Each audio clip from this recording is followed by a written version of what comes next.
Well, hello everyone. Monique and Steve out here at one of our favorite locations in our town. And we're finally filming our Q&A video today. Yeah, we got to it, finally. Yes. So we've asked you a few times on social what questions you have for us. And so today is the day that we're going to answer those. If you have questions you want us to answer in a future video, absolutely let us know. Type it in the comments.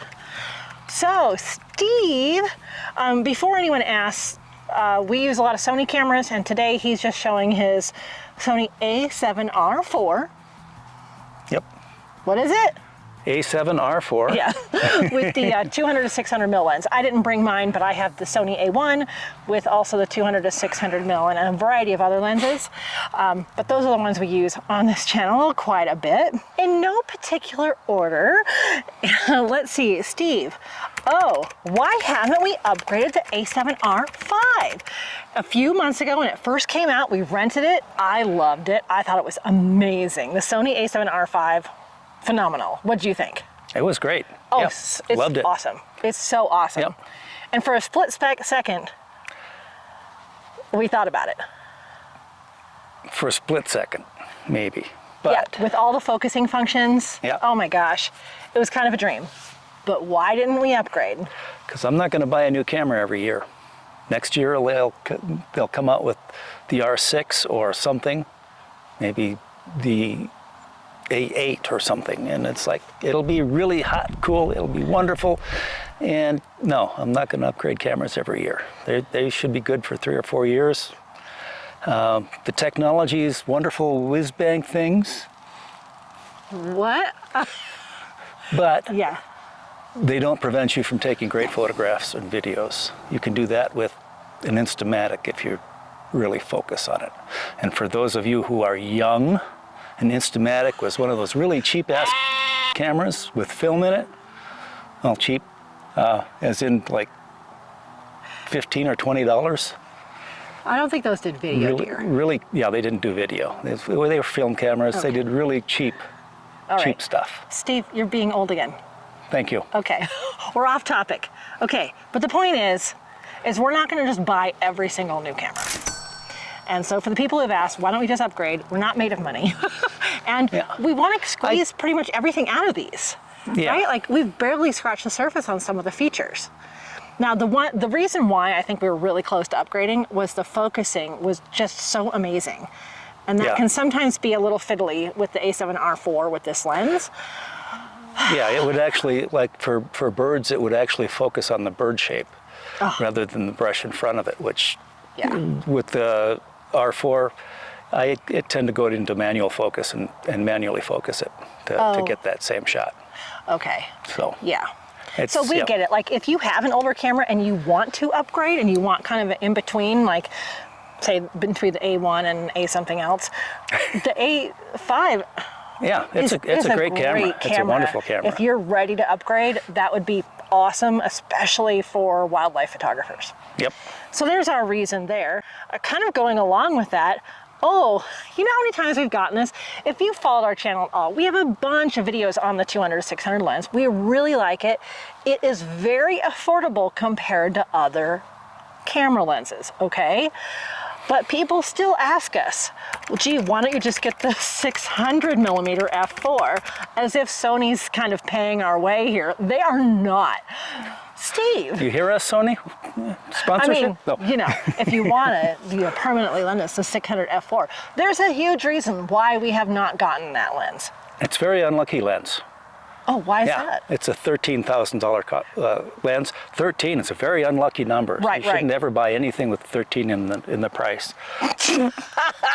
However, if we get us on sale for $12,999. No. And when we got lots of support. Oh my gosh. No, really, seriously though. Seriously. I just looked up on Amazon. 13,000. 13,000. Yeah. For that lens. Fantastic freaking lens. I know a lot of people get that are hobbyists who they don't, like there's a lot of people our age who go buy a motorhome or a motorcycle or something, and we could probably shift that money over to that, but no. That's not where our priorities are right now. So $13,000 for a lens is just not where we're at. No, no. Yeah. We see tons of people with them. If you've seen our videos with the elk rut and there's just this line of cameras with long lenses, there's a lot of hobbyists who buy that. The mantra with people who have gone pro is that they never upgrade. You know, we're just not out there buying the new stuff. We're just working. Not that we're super pro at this, but you know, we really like it, and we've got a little bit excessive equipment for hobbyists, but whatever. But $13,000 is a bit much. So the next time someone starts to ask us, why don't you just have the 600 f4? We're not sponsored, no one's given it to us, and we're not going to spend that much money on it. Right.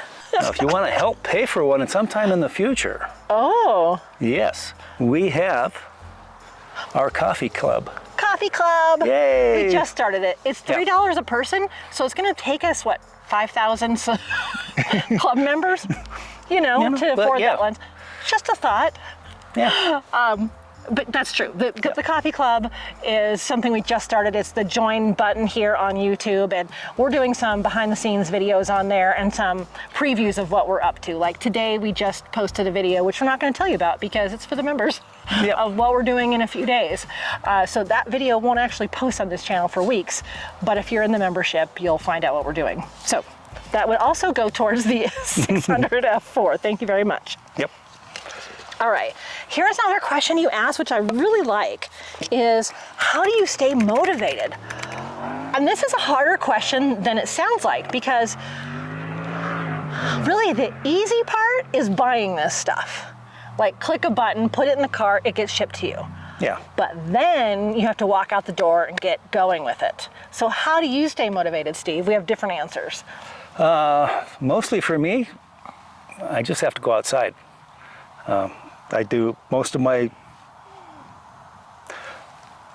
work is inside. I work from home, so I can easily get stuck literally day in and day out in my house and never leave it for days on end, weeks on end, actually. But just walking outside, taking a look at what's around. Morning and evenings, you've got fantastic light. We happen to live on the Front Range of Colorado, so there's just amazing mountains. The scenery is just amazing. The wildlife is amazing, and it's like, oh, I got to take a photo of this.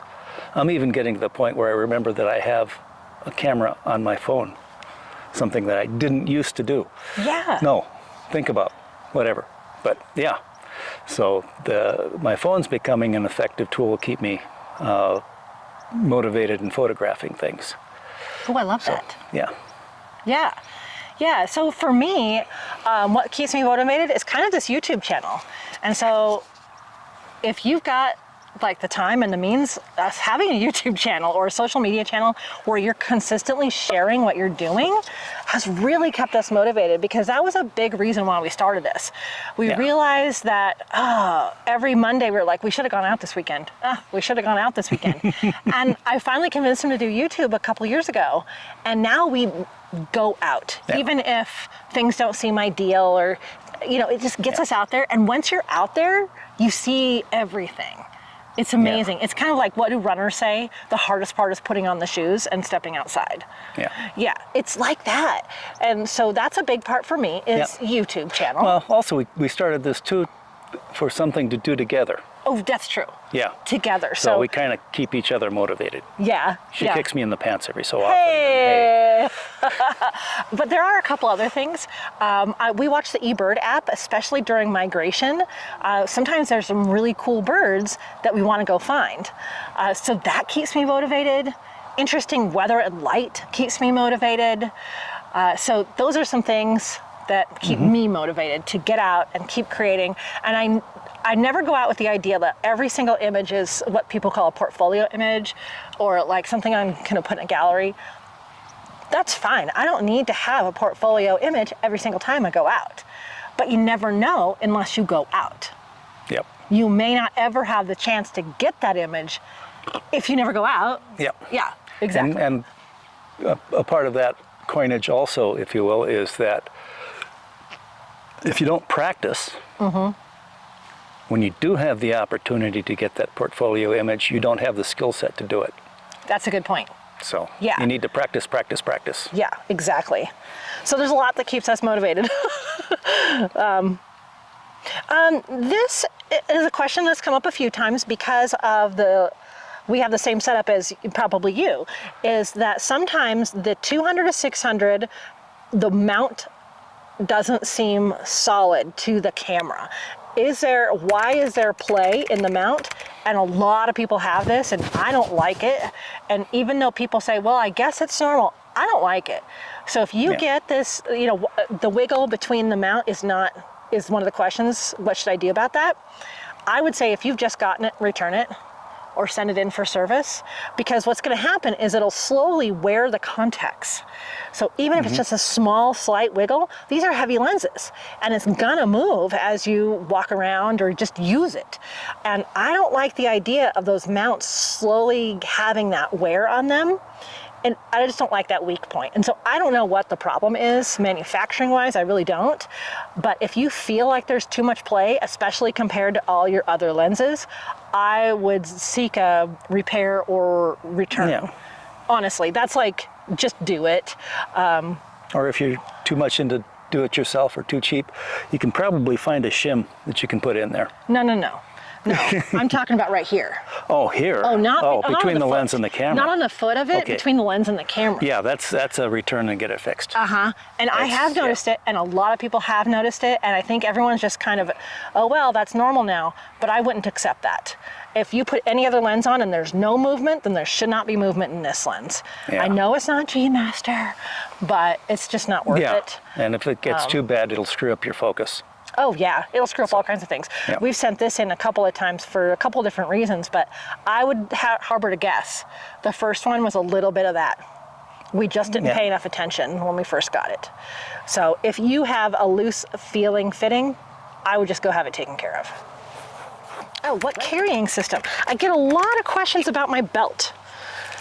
So on the foot of my 200 and to 600, I have this little knob, and it goes into my Spider holster, and I absolutely love this Spider holster belt. Steve doesn't really use his much. I use mine almost every day, and so this is just a system where you have plates that can go on your lens or your camera or both, and it just slides in here. You can lock it in place if you want, and just carry whatever you've got down the trail. Wedding photographers use these a lot. You can get the kind where you can put two cameras or a camera and another lens on. Women's hips are made for things like this, which I think is super useful. And I like this better than the straps that go around my neck, because I don't care what kind of strap it is. Number one, the clothes, if you're layering up, it's wintertime, it's always in the way. And it just puts all the strain on my neck, and my neck just can't take it. I don't like it, especially something that big. So I'd rather have this on my hip. And you can move it from one hip to the other if you're worried about being off balance. But this is the system that I use. So that's what I have for my carrying system. I think that's what people were asking about. We have another video coming up about different ways to carry your camera down the trail, and I'll talk about it more then. And we'll put links to some of these things in the description too. But it's my Spider SPI DER camera holster. And it's a nice holster. I've used it in the past. My issue is I usually have the big lens on here, and I really don't like the big lens banging on my legs, True. my hip. Gotcha. So that's just a personal preference. With smaller lenses, it's a wonderful system to have. Oh my I gosh. think. And which kind of I'm going to talk about in a second too, because the next question is, what % of wildlife photography versus studio photography do we do? Steve doesn't do any studio photography. Nope. Unless we come up with some kind of creative idea we want to try. He never does studio. I do, because that's my main job. I'm a pet and people photographer and videographer in our town, and that's been just my career for the last 9+ years. And so almost all of my photography is in my studio for my clients. Except for like the weekends. So the weekends and special trips, Steve and I go out. If it's a nice evening, we'll go out. But my day job is my business in the studio. which is another place this spider holster comes in super handy, because I often will just set my camera down and then just forget where it was. So having and I usually use the 2470 in the studio, having that on, or the 70-200, I never lose my camera. So yeah, it's such a habit that I've found that I've tried to put my camera on my spider holster when it's not there. So yeah, percentage of wildlife versus studio. For me, it's a lot of studio work for clients. For Steve, most of his photography is 100% wildlife and nature. Yep. So kind of the Outside. difference with us. Next question. The last one. People ask this a lot, and we have a video about it, but we're going to answer it again here. Steve, what tripod do you use? It says Inorel here. Yeah. INNOREL. I don't see. I've got it on my gallery here. Oops. I've got a lousy memory, so I don't remember lots of things. Okay, and this is, you know how these have just a string of numbers. It's the Inorel RT90CM. Yep. If you look that up on Amazon, I'll put a link in the description, of course, too. It comes with these padded camo legs. It doesn't come with a head, though. So there's really not much to say about that. It's lightweight, it's carbon fiber. What else? It's a bit bulky, but I've owned it for what now? 2, 3 years? Oh, yeah, 3 years? at least, yeah. 4 years? 4 years maybe? And I've beaten it up pretty bad, and it still works. Yeah. It's still a wonderful piece of equipment. So yeah, that's where I am with that. Yeah, we have a smaller tripod that we travel with if we're traveling by plane. I don't even remember what that is. It's just a simple tripod. I got it with a lens kit that I bought. Yeah, just something that'll fit in a bag. Yeah, real lightweight, small. Yeah. But if you want to get a gimbal head, now what we have, I just found out is not in stock on Amazon anymore because they've upgraded it. This is the ProMaster 2544 GH30C. Professional carbon fiber gimbal head. Okay, so that the ProMaster shows that's not in stock because now they have, looks exactly the same, is the ProMaster GH31C. Same stuff, same price, $350, same idea. Yeah. So around $300, $350. So we like the gimbal head. I don't know if we use all the features of the gimbal head as much. I pretty much do. The gimbal head, for me, works really well with relatively slow-moving wildlife. Like that. So you can pan or follow it moving up also. Where I don't use it a lot is with like birds. Yeah. They generally tend to move. They generally tend to move too fast when they're flying, although that's not always true. But also, what I use it a lot for is videos. Oh yeah. Even with birds, you get them in trees or bouncing around, so you know kind of where they're going to be. Yeah, you can get some really nice video if you've got a steady mount like this tripod, and it's very, very stable. A lot of the really nice video B-roll you see on this channel is with this setup exactly. I'll just say, Steve, make sure you press record for some of this too. So in between his still images, we make sure we get plenty of footage with this. I do some handheld footage. I'm very much like Mark Smith photography out of Florida. I do most things handheld. So I can handheld to an extent. It's harder with this lens, but my video editing program's very good stabilization feature. But yeah, a lot of the video we shoot is with this setup, and it would be really easy to stick a shotgun mic on here too, which I've seen a lot of wildlife photographers do because it's nice to get that, like the bugling. So it'd be really easy to set that up with this whole setup. And this one, I was just looking at the dents and scrapes. So yeah, it's been used. Yeah, but it's still all the pieces are there. Yep. Yeah. Still functions. Yeah. I think it's going pretty good. Well, Steve, that was all the official questions that we had. If you have any other questions or questions about these questions, type it in the comments. We love talking with you. Honestly, if you see us out and about, we're up in Rocky so much. We actually saw a family when we were out there last a couple weeks ago. Yep. And they recognized us and we got a selfie together and it was a great moment. So if you ever see us out and about, we definitely want to meet you. But you can also have a chance again in our coffee club to talk to us. I don't know if you know, we have cattailchronicles.com also. So if you want to see some of these still images, Steve writes blog posts. He sends out monthly newsletters. You can check that out, and the Instagram. And we have some prints for sale of some of the adventures that we've been on, some of our favorite prints we thought you might like too. So they're for sale up in the shop too. So that's another way to kind of interact with us, is through the website and Insta and the newsletter. Yep. Yeah. So. It's a fun thing. It's Yeah. a fun thing that we do together. Yeah. Highly recommend. 10 out of 10. Start a YouTube channel with your spouse. Come on. Yes.